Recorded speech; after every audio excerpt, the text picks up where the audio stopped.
You know, words are the tool that God used. Words are the tool that Jesus used to bring life where there was death and to bring light where there was darkness. And now, God has given you and I the same ability to speak. As humans, we have this ability. And with that ability, He has given you and He has given me the power of life and death. Of the words that we speak. You know, our words are so much more powerful than we ever realize. Our words, you just think about the things that overflow. Now, the title of this sermon series is The Power of Words, and today's message is Out of the Overflow. Now, there's a lot of things that come out of our mouths all the time. You probably heard about in the news this summer in Montana.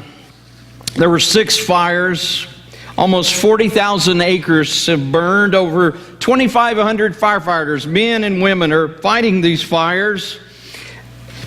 And literally, they have learned how to find the exact source of a fire.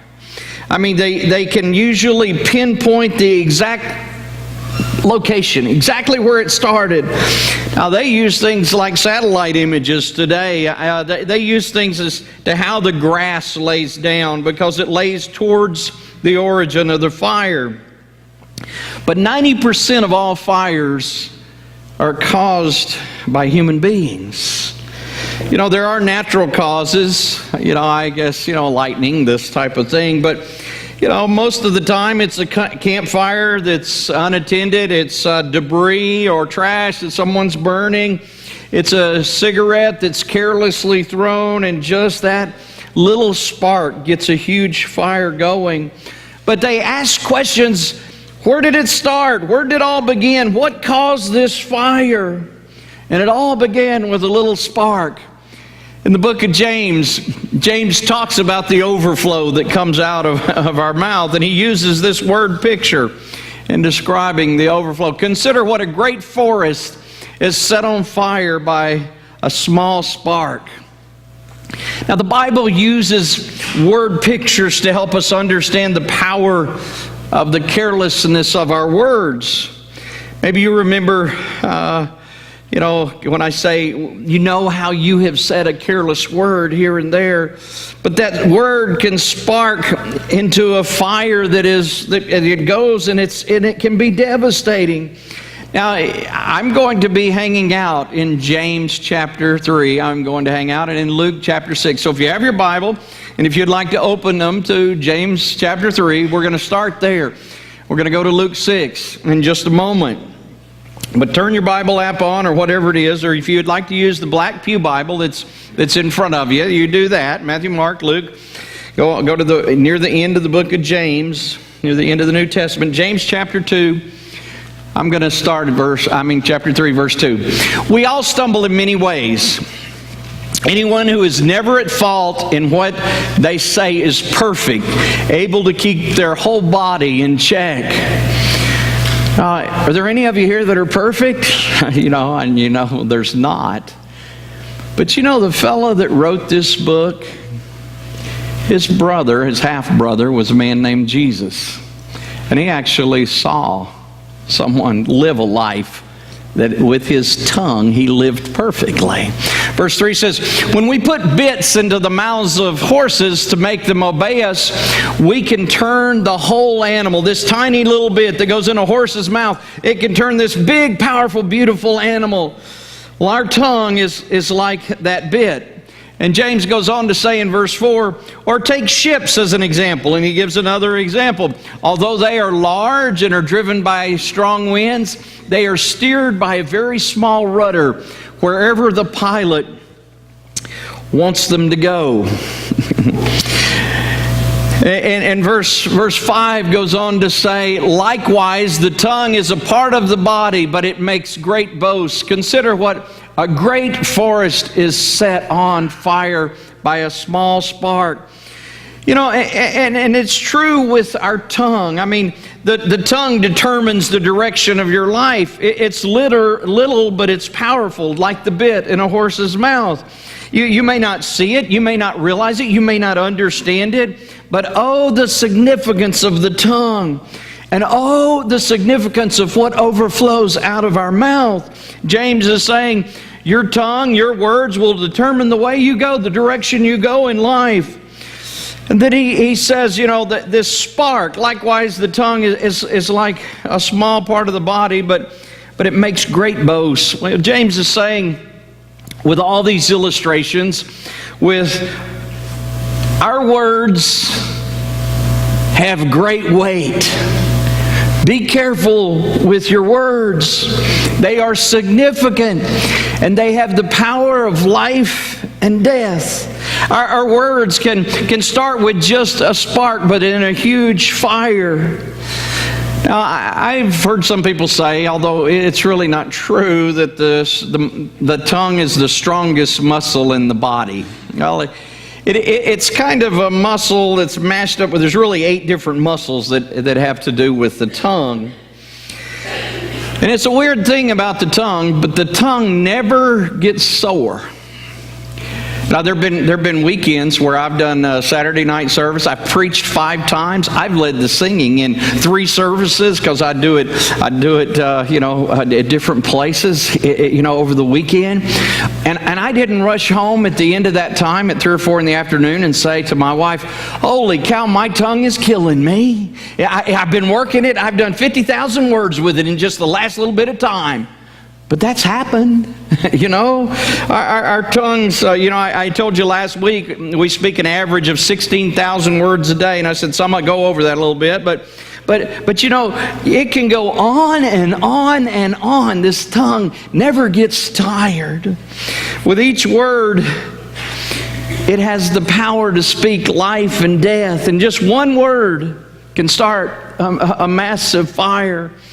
If you go back in history, prideful words, malicious words, words that were hateful or threatening have often cost the lives of thousands and thousands of men and women. You look at words, and words are typically what ends marriages. I'm just saying, if you trace back the fire to its origin and you look at the fire pattern of where it has started and what's been going on, it could have been complaining words, critical words, controlling words, cruel words. But some words that have ended a marriage. Oh, words can make the workplace toxic. I mean, things were all okay, but then somebody, or maybe a couple of somebodies, were hired and they're just negative. They're complaining, they're gossipy, they're critical, and it's caused a difference in everything that's going on. Words can cause problems between neighbors just over the back fence. Words can cause problems in churches where churches will divide. And James talks about the power of words. And evidently, surely it was a problem in the early church. Now, James was an elder in the church in Jerusalem, but he doesn't write this just to the church in Jerusalem, the book of James. He writes it to everyone. James 1:26, it says, and he talks about the tongue and talks about our words. It says, anyone who says he is a Christian but doesn't control his sharp tongue is just fooling himself, and his religion isn't worth much. That's out of the Living Bible. But James is on this tongue, and he's talking about it. Christianity, if it was simplified, Matthew 22, they went up to Jesus and said, what's the most important commandments? And he said, love God and love people. It's confusing to people around you if you say you're a Christian, but you curse God and you curse people with your words. Does that really happen? Well, James chapter 3, verse 9 says, with the tongue we praise our Lord and Father, and with it we curse human beings who have been made in God's image or God's likeness. Out of the same mouth comes praise and cursing. My brothers and sisters, this should not be. Can both fresh water and salt water flow from the same spring? My brothers and sisters, can can a fig bear olives, a fig tree bear olives, or a grapevine bear figs? Neither can a salt spring produce fresh water. One Bible student wrote the words this way. He says, if you're using words to tear down and destroy, then at the same time using that mouth to praise God and worship God, you just can't do it. It's got to stop. You can't go on trying to pull fresh water and bitter water out of the same source. You can't come to church and sing worship songs to Jesus, thanking Him for His sacrifice, and then get in the car and with the same mouth be singing songs maybe from the radio that are for the very things that Jesus had to die for. You can't do that. You can't one moment kneel down beside your child's bed and pray for them, and in the next moment, with the same mouth, be filled with rage and yelling and cursing. You can't in one moment come to church and bless people, and then with the same mouth turn around and gossip about people. You just can't do that. You can't come to church and sing praises to God with the same mouth and then curse God and criticize and complain about what God is doing in your life. Yet that is exactly what we do. That is exactly what we do. And this is the frustration of the tongue. James is so frustrated by the tongue. Oh, it's not me. It's just my tongue. It's a problem. And it was a problem in the early church. My guess, it was not only a problem in the early church, it's my guess that it was a problem for James. He said, unless you're a perfect person, you can't control this thing. And though he had seen his brother control it.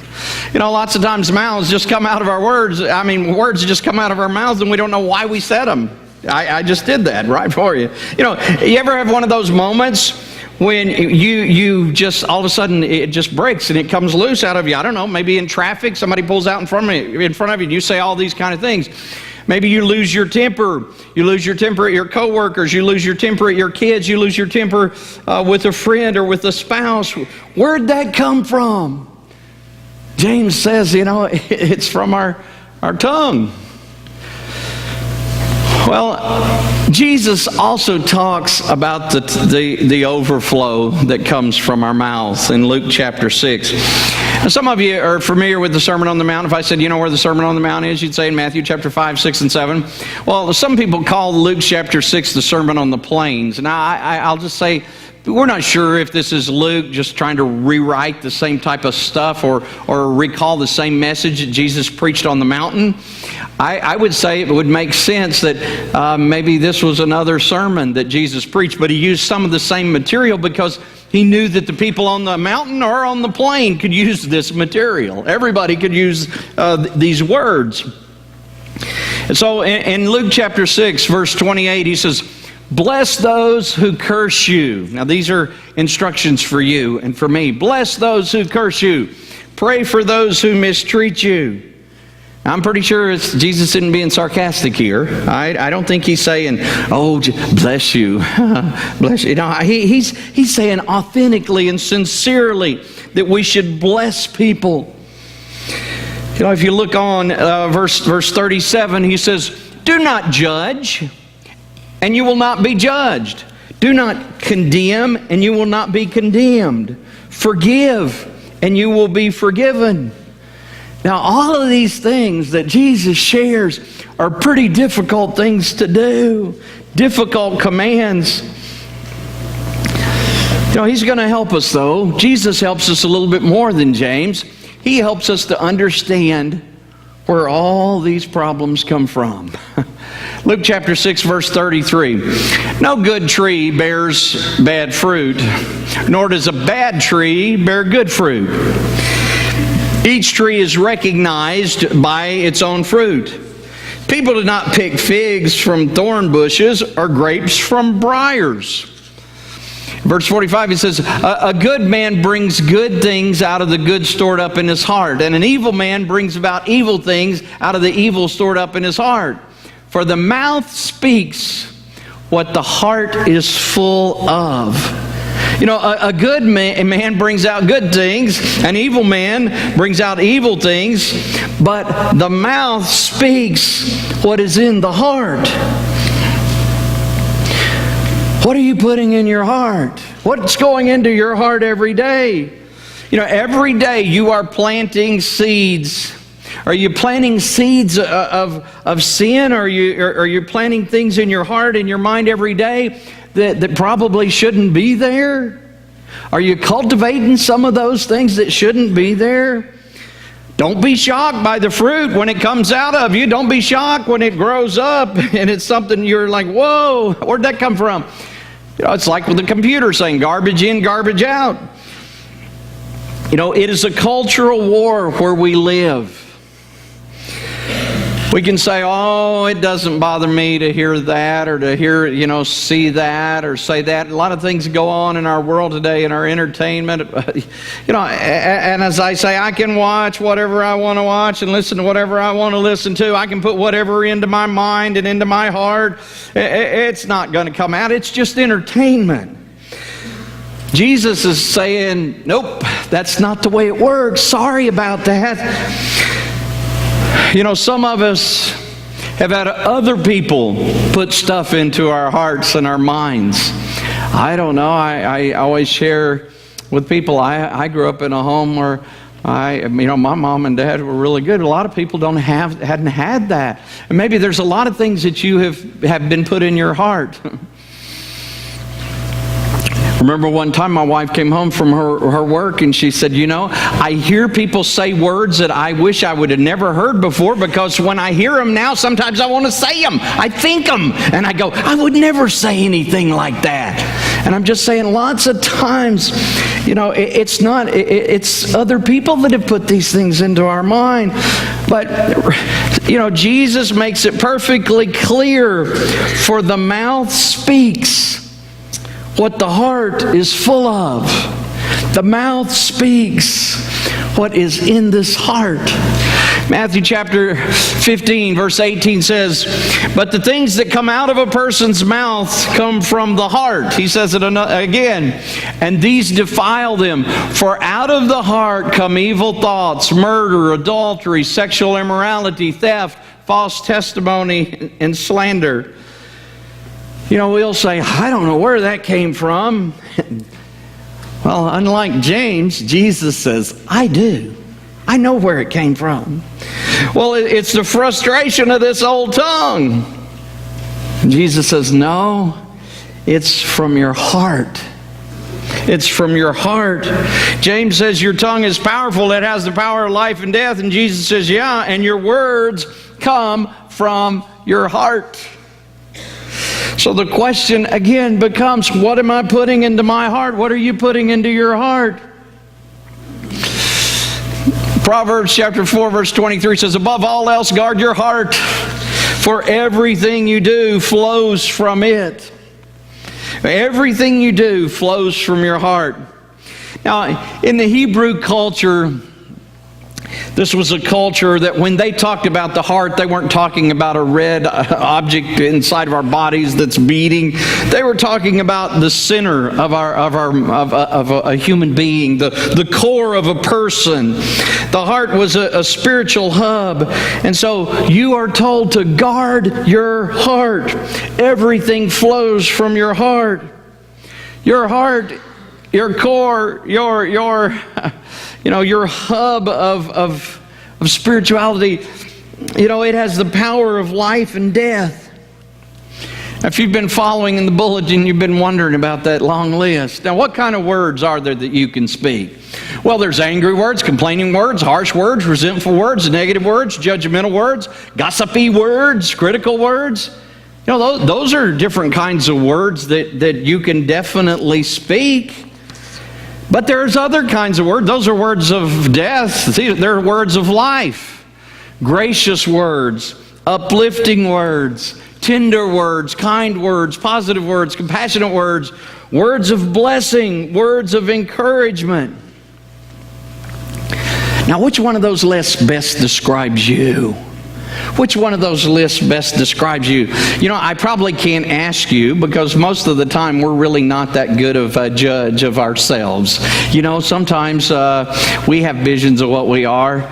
Maybe the thing to do is for you to take that list that's listed there in the bulletin and take it around to some of your friends or maybe the people sitting on the row with you and say, which of these words do I use the most? Which ones? And you know what? You better hope you get somebody who's gracious, uplifting, tender, and kind. You know, aren't you hoping for them when you pass out those words? Aren't you hoping for them?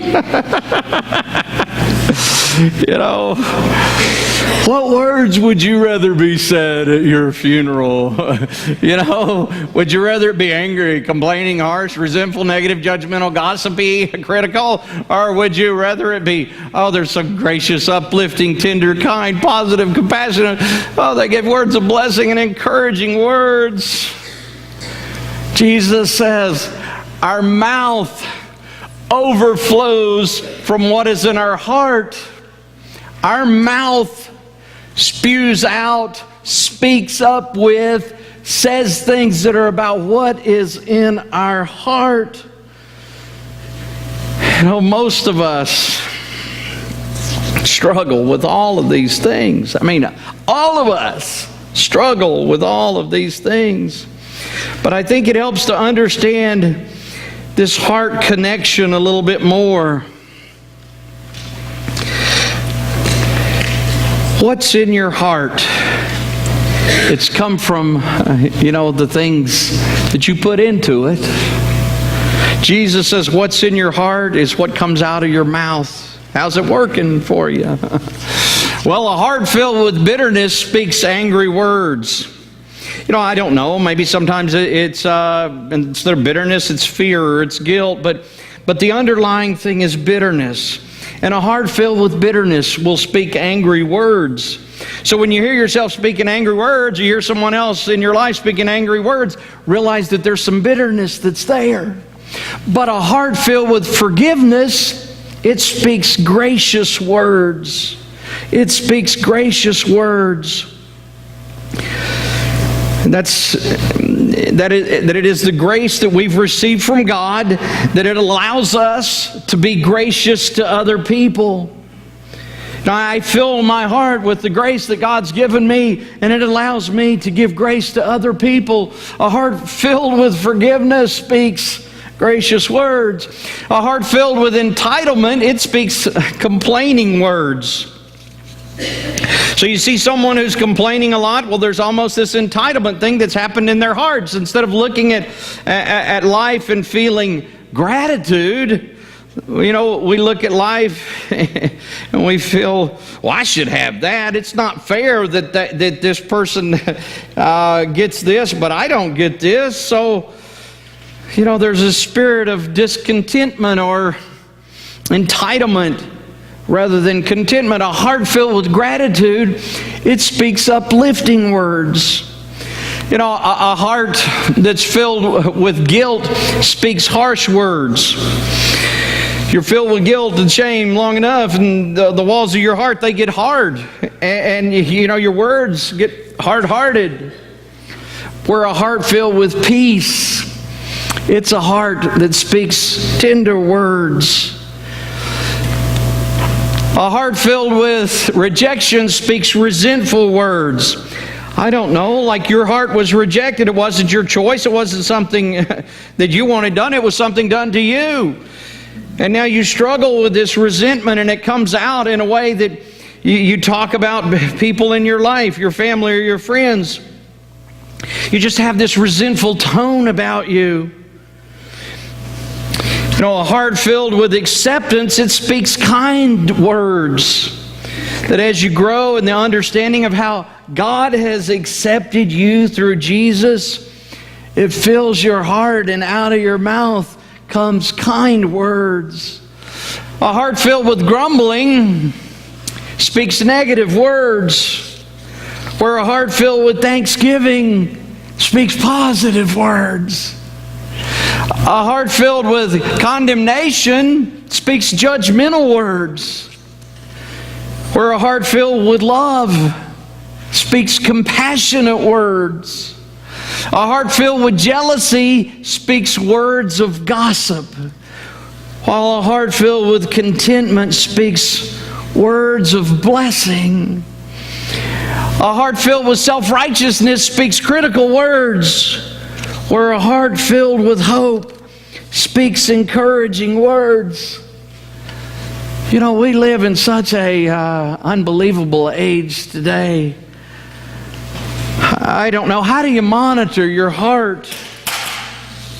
How do you monitor your heart? Well, you know, today, one of the things that we see, we do, you know, when I say Facebook is something, you know, you spend a lot of time maybe on Facebook or you Instagram, and maybe you look there, and because of the things that you see there, what they have taught us is that the more time that you spend on it, the more discontent you'll feel in life about things, because, well, why did they get that? I don't have this. You know, and it goes on, where you could be spending your life praising and worshiping and loving God. You know, some of you probably need to hear this because maybe you've been battling through this for a long time.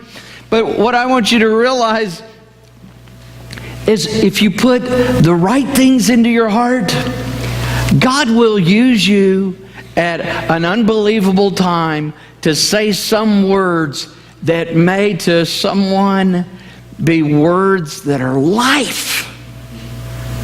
Life.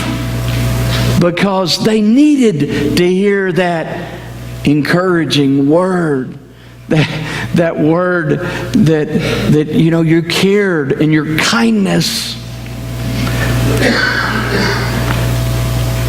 When Jesus came to this earth, He came for a reason, and He didn't come to make you all good little boys and good little girls. That's not why He came. You know, He came to this earth to give you a new heart and to give me a new heart. He died because of the scorched earth and the sin that is so prevalent in our world today. But He died to give you life. He died so you could have a new heart. Realize what you're putting into your heart. Think about the words that come out of your mouth. Think about these words. These are words of life and death, and there's huge power in these words. Would y'all stand with me?